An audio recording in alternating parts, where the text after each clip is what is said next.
অর্থাৎ যে যে সম্পদ থাকলে আমাকে জাকাত দিতে হবে সেটা হচ্ছে স্বর্ণ এবং রূপো যদি আপনার ঘরে থাকে তাহলে আপনাকে জাকাত দিতে হবে।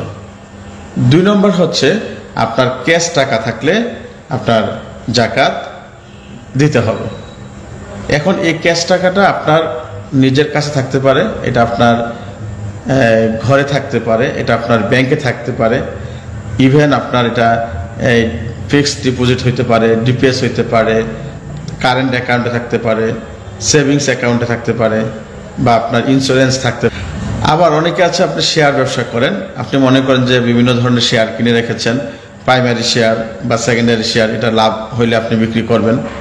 ওই শেয়ারের মধ্যে যে আপনি টাকাটা রাখছেন ওইটার উপর আপনাকে জাকাত দিতে হবে।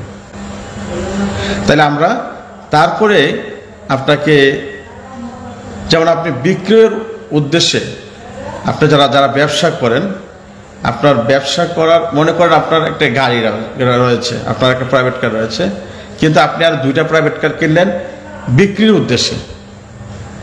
এখন আপনার ব্যক্তিগত যে ব্যবহারের, এই ব্যবহারের গাড়িটার কোনো জাকাত আসবে না, কিন্তু 2টা গাড়ি কিনেছেন আপনি বিক্রির উদ্দেশ্যে, 10 লাখ করে 20 লাখ টাকা দিয়ে বা 5 লাখ করে 10 লাখ টাকা দিয়ে আপনি 2টা গাড়ি কিনেছেন।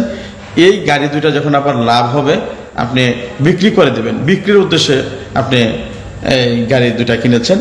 এই 2টা গাড়ির কিন্তু আপনাকে জাকাত দিতে হবে। কিন্তু এই 2টা গাড়ি যদি আপনার স্ত্রী একটা ব্যবহার করবে বা আপনার ছেলে মেয়ে একটা ব্যবহার করবে, তাদের ব্যবহারের জন্য আপনি কিনেছেন, আপনার একটা না, আপনার যদি 10টাও যদি থাকে, আপনার যদি ব্যবহারের জন্য আপনি এটা ক্রয় করে থাকেন, এটা কোনো ব্যবসায়ের উদ্দেশ্য না বা এটা কোনো বিক্রয়ের উদ্দেশ্য না, তাহলে এটার উপরে জাকাত আসবে না। মনে করেন যে আপনি গার্মেন্টসই আছে, আপনার 20 লাখ টাকার কাপড় কিনলেন বিক্রির জন্য, কিন্তু আপনার 50 কোটি টাকার যে অ্যাসেট রয়েছে, যেটা আপনার বিল্ডিং, জায়গা, মেশিন বা ওই ফ্যাক্টরির জন্য আপনি 5টা গাড়ি লাগবে, আপনি ওই মাল আনা নেওয়ার জন্য, লোড আনলোডের জন্য আপনি ফ্যান ব্যবহার করতেছেন, এসি ব্যবহার করতেছেন, অফিস ব্যবহার করতেছেন, এগুলোর জন্য আপনার জাকাত আসবে না। কিন্তু আপনি মনে করেন যে 20 লাখ টাকার কাপড় আনলেন এটা বিক্রি করার জন্য, এই 20 লক্ষ টাকার আপনার, এটা আপনার জাকাতের সম্পদ, মানে এটা জাকাতেবল সম্পদ, মানে এই সম্পদের উপর আপনার জাকাত দিতে হবে।